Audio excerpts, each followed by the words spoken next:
why are games these days so fucking realistic? Like, why? Like, I thought games are supposed to be fun, about fantasy. There should be no rules. You can do anything in games. But I guess people want games that are like so realistic that it pretty much looks like the real world. Like, do people even want that?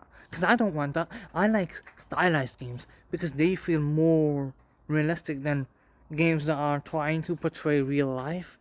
And also, the problem is, all of the AAA games look the same because they use the same technology to, or try to make their games as realistic as possible.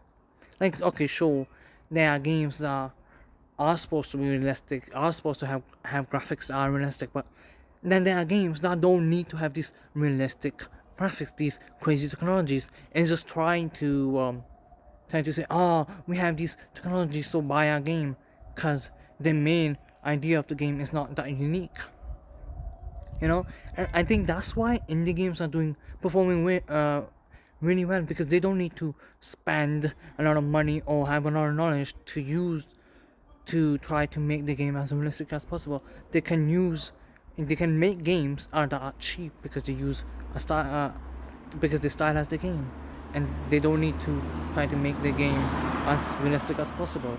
And I think people also like that. Players also like having stylized games. What what do you prefer? Tell me in the comments.